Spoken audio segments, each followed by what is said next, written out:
Good morning, beloveds. I am 30 minutes late because the food bank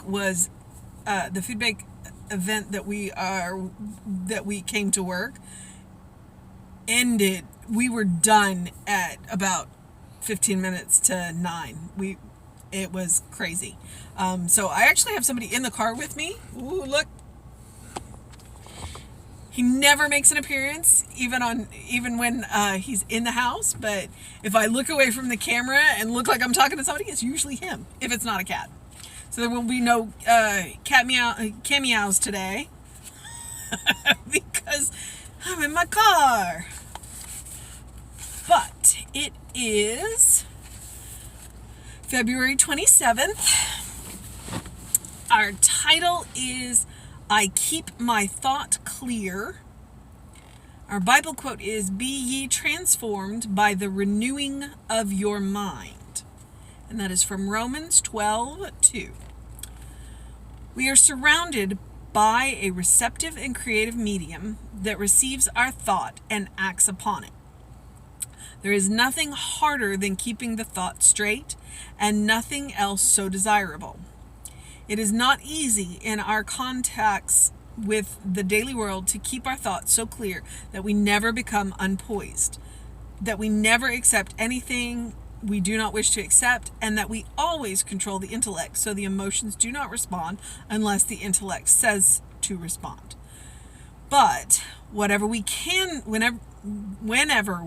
do this, our destiny will be in our own hands, backed by an immutable power. But before we do this, we must relate and harmonize ourselves with the infinite. We oppose it when we admit that anything opposes us. We deny it when we admit that a good is denied to us. When we find ourselves in discordant conditions, we should never say, "Oh, what's the use?" Rather, we should say, "There is something in me that is greater than this condition, and it can dissolve it." We have the privilege and power to do this. And if we use this ability properly, it will produce wondrous results. Remember that the cause of everything is an idea, and that the thought is the mold in which our tangible experience is cast. I have the power to live the life of good. My thoughts reflect the good that I desire. I am conscious of the focus of my thinking, and my own is manifesting itself to me now. There is nothing in me that can hinder it from entering and taking possession of my soul. My own is now expressed. All right, so one of the things that this brings to mind is vision boards. They were a real craze for a little while. I don't know if people are still doing them. That is one of the things that can be very helpful in keeping our thoughts focused on what we want. I also like to think about anchors so that we have a visible reminder, because we are very visual people. So when you're working on something, it might be a good idea to create a vision board or to write something out. I like the idea of dry erase markers on mirrors. Like, you brush your teeth in that mirror probably at least twice a day. So write what you want on your mirror with a dry erase marker.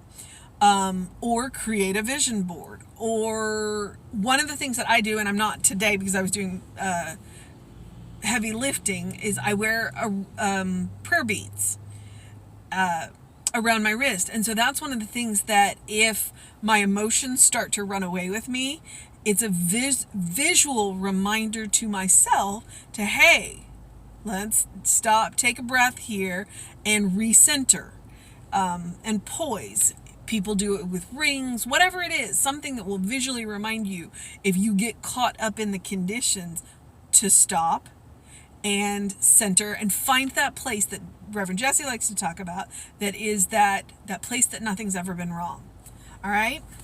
So that's what immediately sparked for me when I read this. So I keep my thought clear.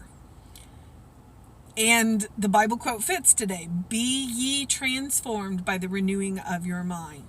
When we take the time to stop, relax, breathe, clear our mind, and that allows us to think clearly. And I did learn when I was in the CSL conference that one of the fastest ways to do that is you breathe in through the nose and out through the mouth. Take nice deep breaths, because it actually will help to relax your nervous system and allow your executive function thinking to reassert control over your fight or flight thinking. That's the problem is when we get in those moods, in those modes, that fight or flight mode, it shuts down our critical thinking. So if we stop and take that breath in through the nose and out through the mouth, at least 3 of them, it will help shut down that fight or flight, relax the body, so that we do get our executive functions, our critical thinking back, which will allow us to respond instead of react, which is very important. All right, so we are surrounded. This is a core tenement here, a core principle of Science of Mind. We are surrounded by a receptive and creative medium that receives our thought and acts upon it. We frequently call it the law. And it doesn't judge. It has no personality. What we put into it is what we get out of it, which is why we want to have clear thoughts. We want to be clear about what it is that we want. We don't want to specify the how, and we don't want to get so clear, and so we don't want to narrow our options down too much. But it's like, what do you want? Be clear about what you want. There is nothing harder than keeping the thought. Ernest is admitting it here. There's nothing harder than keeping the thought straight, and nothing else so desirable. When we focus, we're much more likely to get what it is that we're after. It is not easy in our contacts with the daily world to keep our thoughts so clear that we never become unpoised. I like to call it the material noise, or the mortal noise, the material noise. So it's super, yeah. And Ernest is admitting it right here. It's not easy. Please don't beat yourself up about it. But this is where you want to go find those tips that help to keep you focused. Okay, so we never accept. Okay, let me just start that line out.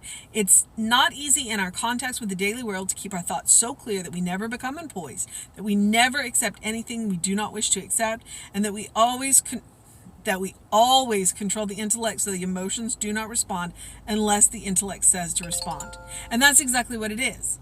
Our brain runs away with our brain runs away with us. Our emotions run away with us. Oh, we get it. Ernest gets it. He says it's not easy, but we can work on it. And that is one of the benefits of spiritual practice.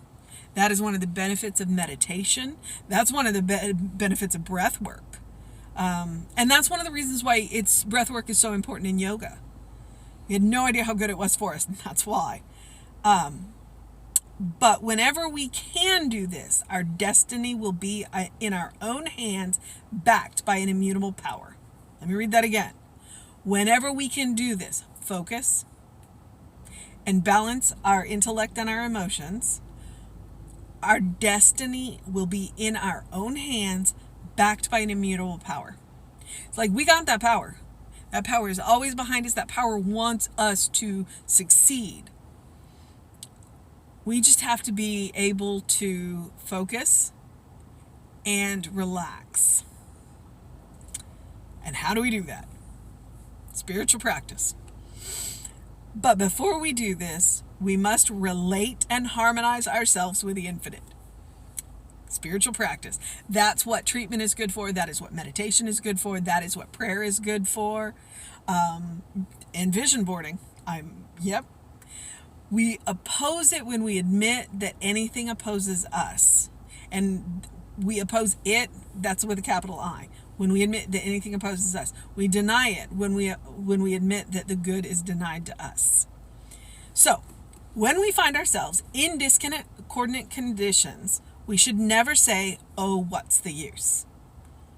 Rather, we should say, "There is something capital S. There is something in me that is greater than this condition, and it, capital I, can dissolve it. And we got to say it with all the faith and the emotion that we can get behind it. We have the privilege and the power to do this. And if we use this ability properly, it will produce wondrous results. Remember that the cause of everything is an idea, and that the thought is the mold in which our tangible experience is cast. Okay. The cause of everything is an idea. And the thought, our thought, is the mold. Like if we were creating something and we were pouring concrete or clay into a mold, or chocolate. I'm a big believer in chocolate. We're pouring chocolate into our mold. So that is our thought. We are pouring chocolate into a mold. So what it is we want, that is the mold that we are creating. We are casting our experience with our own thoughts. I have the power to live the life of good. My thought reflects the good that I desire. I am conscious of the focus of my thinking. Where is your mind going? We let our mind wander, and that's not a bad thing. But when we are actively working on something, where's our mind going? Because where our mind is going, where our thoughts are going, that is where our power is going. I am conscious of the focus of my thinking, and my own is manifesting itself to me now. There is nothing in me that can hinder it from entering and taking possession of my soul. My own is now expressed. Say that to yourself. That whole last thing, that is one heck of a power statement treatment. That would make a good, what are the steps of treatment? Recognition, unification. Second are called realization. It'd make a good realization. Thanksgiving and release. There's a lot of R's in there. All right, so you have the power to live the life of good. Your thoughts reflect the good you desire. You are conscious of the focus of your thinking, and your own is manifesting itself to you now. There is nothing in you that can hinder it from entering and taking possession of your soul. And by the way, that's a capital S. That soul, that's the soul we share with Spirit. That is the soul we share with God. Your own is expressed now. So, your mission, should you choose to accept it, our mission, should we choose to accept it today, is to focus our thinking. It is straight up to focus our thinking, to keep our thoughts clear, and to allow our emotions and our intellect to balance, to let our thoughts and feelings be in balance so that we can respond instead of react. It is not a small mission, but it is a mission that is supported by our spiritual practice. It is supported by our thoughts and our prayer and our meditation and reading and listening to talks and listening to music that carry us into those places that we really want to be in. All right, and I'm a full supporter of vision boards. There are a couple of people at the center that do teach how to do that. So, we'll get that going again, I'm sure. All right, beloveds. As always, I'm going to encourage you to do something kind for yourself, do something loving for yourself, do something compassionate for yourself. Every day.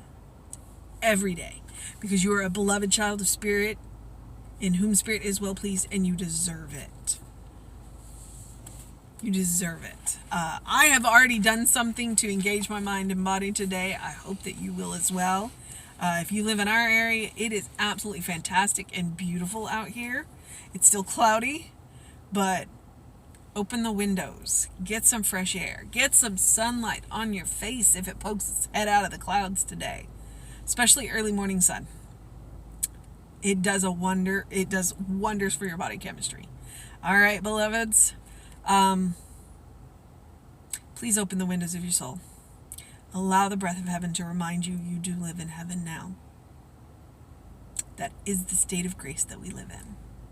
All right, beloveds, I am going to move into the process of my day, which means I'm going to get out of the parking lot that I'm in and go run a few errands, and then I'm going to rest for the rest of the day. All right? So do what you need to do to make it a wonderful day, and have a fantastic day, and drink some water. All right? Bye, beloveds.